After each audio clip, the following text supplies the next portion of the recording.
क्यों कहा जाता है कि पूर्णिया जो है रिंच का शहर है? एक तो कैचमेंट एरिया बड़ा है, प्लस स्कोप बहुत ज़्यादा है। कैसे आप लोगों ने इतना बड़ा एम्पायर खड़ा किया ऑटोमोबाइल के सेक्टर में? तो हमारी कोशिश यही है कि ईमानदारी पूर्वक ट्रांसपेरेंट प्रोसेस के साथ हम कस्टमर को सर्विस डिलीवर करें। अच्छा, एक समाज में यह भी है कि ब्राह्मण बिजनेस नहीं कर सकते। बिना डिटर्मिनेशन, बिना पैशन, बिना कमिटमेंट के कोई बिजनेस नहीं हो सकता। अच्छा, ब्रजेश ऑटोमोबाइल का अगला लक्ष्य? आज के समय में ऑटोमोबाइल के मैक्सिमम डीलरशिप्स आपको मिल जाएंगे, जितने भी ब्रांड्स हैं। कुछ अखबारों की कटिंग में देख रहा था, उसमें आनंद महिंद्रा से आप मिल रहे हैं। तो ताज में एक फेलिसिटेशन प्रोग्राम हुआ था, जिसमें आनंद महिंद्रा साहब भी आए हुए थे और उन्हीं के द्वारा हम लोगों को अवार्ड दिया गया था। इतना आसान है किसी बिजनेस का सेटअप कर लेना, बिजनेसमैन बन जाना? चापलूसी वाली टीम या चापलूसों से बड़ी टीम के साथ काम करके आप सफल नहीं हो सकते। पनोरमा ग्रुप, जो सोचता है वो करता है। नमस्कार, आप देख रहे हैं न्यूज़ हाट। मैं हूं चंदन झा और रिंच और सिरिंच के शहर में है। तो रिंच कैसे है, क्यों इस शहर का नाम मतलब पूर्णिया में है, और रिंच क्यों कहा जाता है, और युवा उद्यमी हैं पूर्णिया के। हमारे साथ ब्रजेश चंद्र मिश्र हैं हमारे साथ। बहुत बहुत स्वागत है आपका न्यूज़ हाट में। धन्यवाद सर। अच्छा, सबसे पहले सिरिंज की बात हम समझ गए हैं डॉक्टर साहब से, एक डॉक्टर साहब से मिलकर। अब जरा रिंच की बात मुझे समझनी है कि क्यों कहा जाता है कि पूर्णिया जो है रिंच का शहर है। दरअसल पूर्णिया में अगर आप देखेंगे तो ऑटोमोबाइल की बहुत अच्छी संभावनाएं हैं। आज के समय में ऑटोमोबाइल के मैक्सिमम डीलरशिप्स आपको मिल जाएंगे, जितने भी ब्रांड्स हैं, जो पॉपुलर ब्रांड्स हैं, चाहे वो महिंद्रा हो, टाटा हो, किया हो, hyundai हो, एमजी का भी रिसेंटली खुला है, और होंडा का है। मतलब फोर व्हीलर में ये सारी कंपनियां हैं, कमर्शियल गाड़ियों की कंपनियां हैं, थ्री व्हीलर्स की कंपनियां हैं, टू व्हीलर्स की कंपनियां हैं, ट्रैक्टर की कंपनियां हैं। और अच्छी बात ये है कि सभी अपने जगह में, अपने ब्रांड्स में अच्छा परफॉर्म कर रही हैं। तो ऑटोमोबाइल को अगर आप देखें, एक तो ये हम लोग पूर्णिया में आज बैठे हैं। पूर्णिया हम ही लोग या बाकी लोगों का भी अगर आप देखेंगे तो कैचमेंट एरिया काफ़ी बड़ा है। हम लोग 7 जिला कवर करते हैं। बनस्पत अगर आप मतलब जनरली अगर आप देखेंगे तो जितने भी ऑटोमोबाइल के डीलरशिप्स हैं यहाँ, लगभग यही 7 जिला कवर कर रहे हैं। एक तो कैचमेंट एरिया बड़ा है, प्लस स्कोप बहुत ज़्यादा है। डेवलपिंग एरिया है, काफ़ी अच्छे मॉल्स वगैरह आ रहे हैं, काफ़ी अच्छी हाउसिंग कॉलोनीज़ आ रही हैं और लोग बाहर से आके बस रहे हैं। और सबसे बड़ी बात है कि पीसफुल है। आज के समय में अगर हम बड़े शहरों की बात करें तो रह पाना बड़ा टफ होता जा रहा है। लोग वहाँ ट्रैवलिंग में जाम के कारण काफ़ी समय उनका बर्बाद होता है।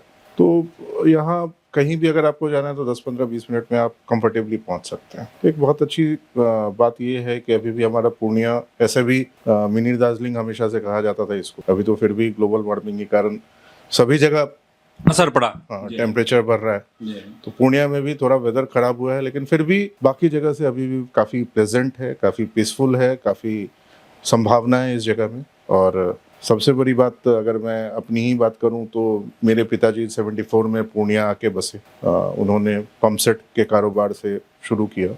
इनफैक्ट जब उन्होंने कारोबार की शुरुआत की थी तो गुरुद्वारे में रेंट पे 2 रूम लिया गया, एक में वो रहते थे, एक में से ऑफिस चलाते थे, और वहाँ से अब मल्टीपल इंस्टीट्यूशंस उन्होंने खड़ा किया। मतलब उनको देख के मेरे ख्याल से, और उनको ही नहीं, पूर्णिया में बहुत से ऐसे लोग आपको मिल जाएंगे जिन्होंने बाहर से भी आके या पूर्णिया के बासिंदे भी रहे, पूर्णिया के पेरिफेरी से आके पूर्णिया टाउन में बसे और एक अच्छा नाम उन्होंने कमाया।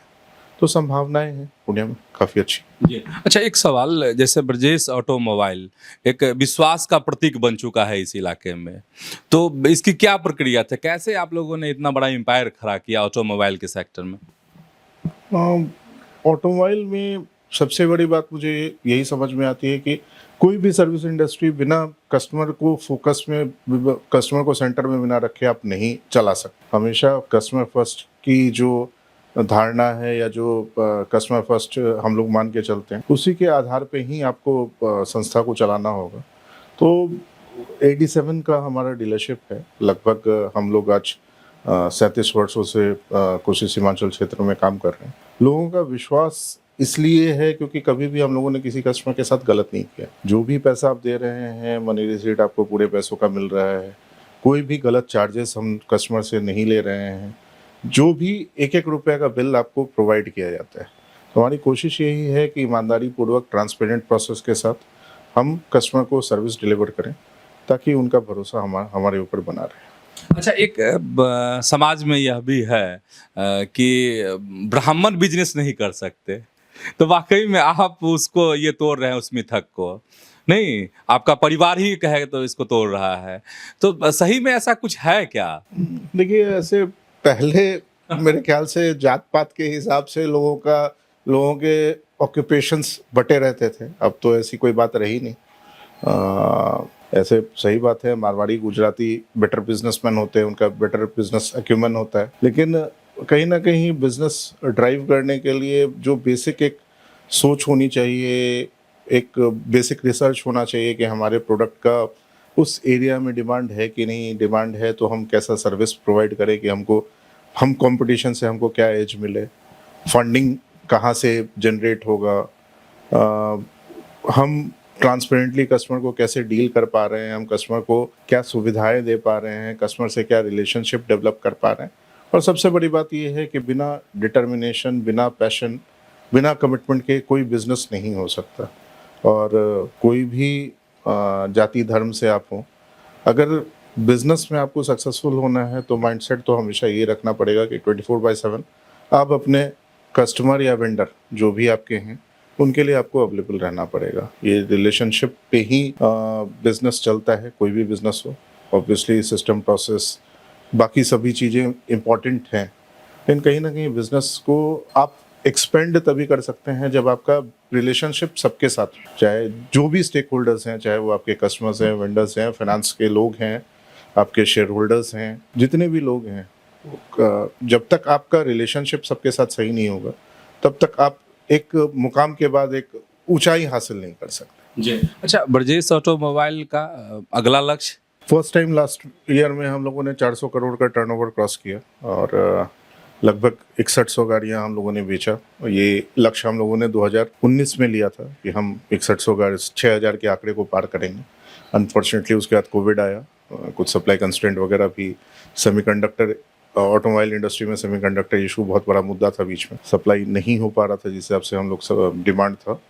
तो अभी सप्लाई भी स्मूथ है, हमारे बहुत सारे नए प्रोडक्ट्स लॉन्च हो रहे हैं, जैसे थार रॉक्स लॉन्च हुआ, XUV3 एक्सो लॉन्च हुआ, स्कॉर्पियो लॉन्च हुआ, तो और इलेक्ट्रिक में कुछ गाड़ियाँ आने वाली हैं। तो कहीं ना कहीं प्रोडक्ट्स का हमारा एक्सेप्टेंस काफ़ी अच्छा है। हम सिर्फ पर्सनल नहीं, हम कमर्शियल रेंज में भी मार्केट लीडर हैं, चाहे वो पिकअप्स हो, सुप्रो हो। अभी हमारा नया प्रोडक्ट कमर्शियल रेंज में आया, वीरो करके नया प्रोडक्ट आया है। 3 व्हीलर्स में हमारे पास सभी तरह की गाड़ियां हैं, CNG, डीजल, बाईफ्यूल CNG और पेट्रोल वाली जो गाड़ी होती है, या इलेक्ट्रिक। तो इलेक्ट्रिक पे भी हम मार्केट लीडर। तो प्रोडक्ट का काफ़ी अच्छा रेंज है। हम अपने ब्रांचेस का विस्तार कर रहे हैं। अभी जैसे हम लोगों ने नया एक बॉडी शॉप सहरसा में डाला है। नियर फ्यूचर हम लोग सुपौल में अपना एक फुल फ्लेजेड वर्कशॉप डालने का प्लान कर रहे हैं। पूर्णिया में हम लोग बॉडी शॉप एक्सपेंड कर रहे हैं। तो कहीं ना कहीं एक्सपेंशन और सब चीज़ों को लेते हुए हमारा नेक्स्ट गोल यही है कि इस साल हम लोग 7500 गाड़ियों के आंकड़े को पार करें। मेरे पिताजी का अनफॉर्चुनेटली स्वर्गवास हो गया ये 4 जुलाई को। इस क्षेत्र के बहुत से यूथ के रोल मॉडल रहे और उन्होंने जो सिखाया है हम लोग उसी का पालन कर रहे हैं और कोशिश यही है कि जो लक्ष्य हम लोग लें उसको हम लोग पूरा करते रहें। अच्छा, एक तस्वीर मैं देख रहा था, कुछ अखबारों का की कटिंग में देख रहा था, उसमें आनंद महिंद्रा से आप मिल रहे हैं। तो आनंद महिंद्रा वाकई में मतलब कैसे आपको, चूंकि आप नज़दीक से मिले हैं और वो भी एक रोल मॉडल के तौर पर उनकी गिनती होती है देश में, तो थोड़ा सा वो अनुभव अगर हमारे इस वीडियो को कोई देखे तो उनको उससे प्रेरणा मिले। देखिए, आनंद महिंद्रा और मेरे पिताजी में मुझे काफ़ी सिमिलैरिटी दिखती है। दोनों ही काफ़ी पैशनेट थे अपने प्रोफेशन को लेके, अपने बिजनेस को लेके। आनंद महिंद्रा साहब से मेरी मुलाकात 2 बार हो जाती है। अनफॉर्चुनेटली एक बार किसी कारणवश मैं नहीं जा पाया। कुछ अच्छा हम लोगों ने अचीवमेंट किया था जिसमें आमंत्रित किया गया था आनंद महिंद्रा साहब से मिलने का। दुर्भाग्यवश उस समय मुलाकात नहीं हो पाई। 2019 में हम लोग ऑल इंडिया फेस्टिव में हम लोग ऑल इंडिया टॉप हम लोगों ने किया था। लगभग 1456 गाड़ियाँ हम लोगों ने 2 महीने में बेची थी। तो ताज में एक फेलिसिटेशन प्रोग्राम हुआ था जिसमें आनंद महिंद्रा साहब भी आए हुए थे और उन्हीं के द्वारा हम लोगों को अवार्ड दिया गया था। क्लैरिटी ऑफ थॉट्स है, इसमें कोई दो राय नहीं है। जो मैंने सीखा उनसे कि कहीं ना कहीं अगर आप बिजनेस में भी हैं तो ऐसा नहीं है कि आप सीखना है, नहीं समझना है। हर दिन नया कुछ ना कुछ सीखने का अवसर मिलता रहता है, अपॉर्चुनिटीज़ मिलती रहती हैं। मेरे पिताजी ने भी पंप सेट के कारोबार से शुरू किया, में गए एचएमटी ट्रैक्टर के डीलरशिप के साथ साथ उन्होंने दिया। जब लगा कि स्कूल्स में अच्छी अपॉर्चुनिटी है, डॉक्टर ए आर किदवई उस समय के तत्कालीन गवर्नर थे, नेतरहाट से मेरे पिताजी ने पढ़ाई की है, शिक्षण की मीटिंग थी, तो गवर्नर साहब का यही कहना था कि क्षेत्र के लिए कुछ ऐसा करना चाहिए, सिमिलर टाइप ऑफ स्कूल अगर आप ला सके। एजुकेशन एक बहुत बड़ा माध्यम है यूथ को मोटिवेट करने के लिए, सिखाने के लिए, अपग्रेड करने के लिए। तो उसी थॉट के साथ पापा ने 96 में स्कूल की स्थापना की।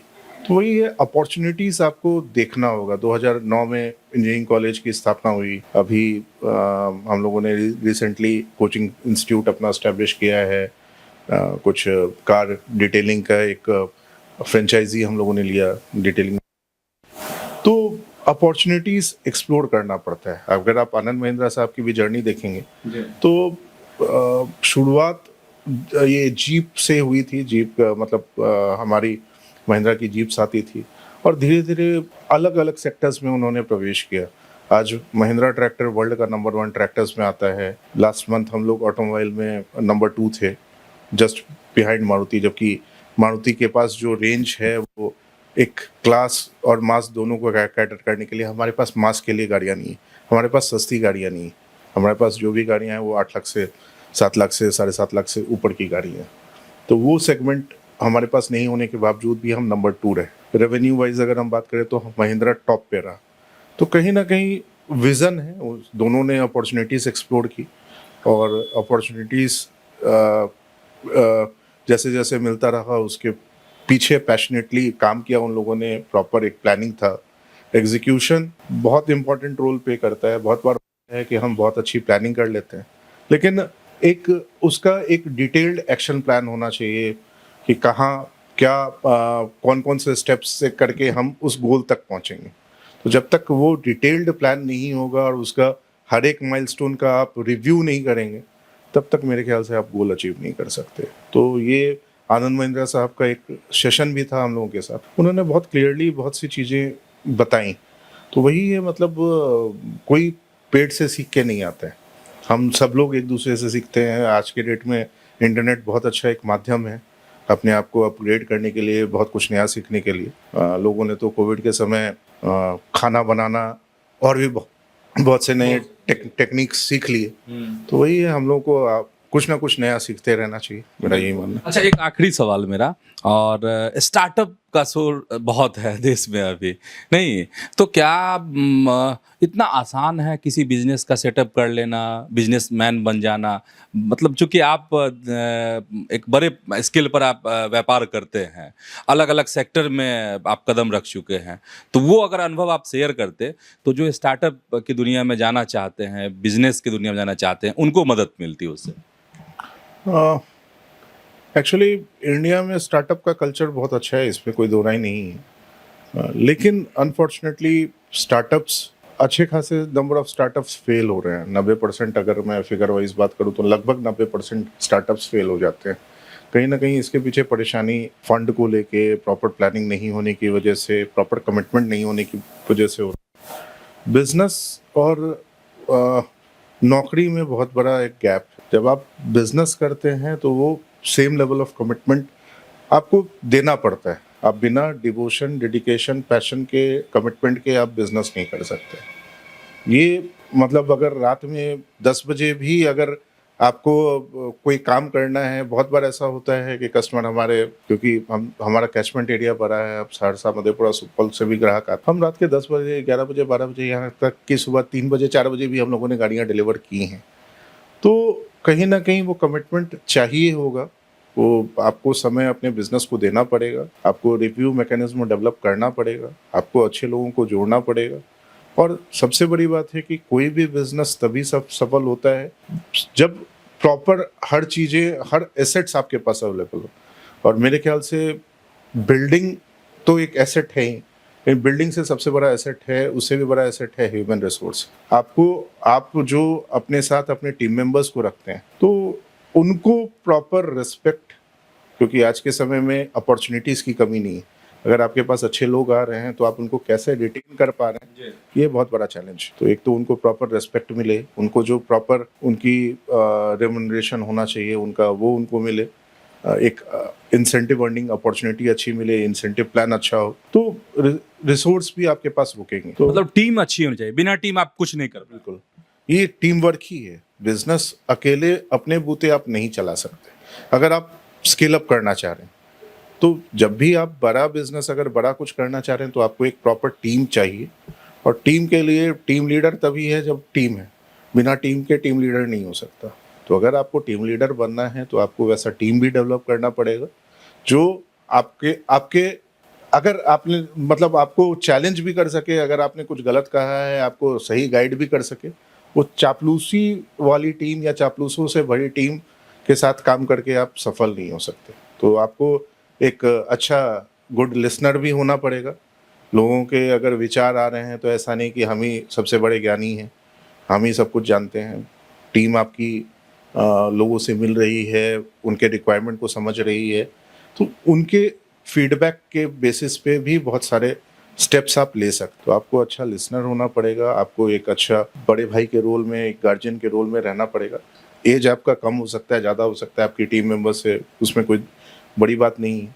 मैंने भी जब बिज़नेस ज्वाइन किया था, ऑब्वियसली मेरे साथ सबसे बड़ा एडवांटेज ये रहा कि फादर ने एक लेवल ऑफ बिजनेस, पापा ने एक प्लेटफॉर्म तैयार करके हमको दी।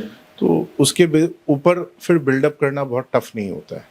स्टार्टअप में क्या है कि फ्रॉम द स्क्रैच आप स्टार्ट कर रहे हो, तो और ज़्यादा मेहनत की आवश्यकता पड़ती है, और ज़्यादा कमिटमेंट की आवश्यकता पड़ती है, और जब तक एक अच्छी टीम नहीं होगी तब तक आप अच्छा काम नहीं कर पाएंगे। न्यूज हाट से बात करने के लिए बहुत बहुत धन्यवाद। धन्यवाद सर। तो हमारे साथ युवा उद्यमी थे ब्रजेश चंद्र मिश्र पूर्णिया के, और जो बिजनेस की बारीकी है, रहस्य अगर कह लें तो गलत नहीं होगा, उस रहस्य को हम समझने की कोशिश कर रहे हैं।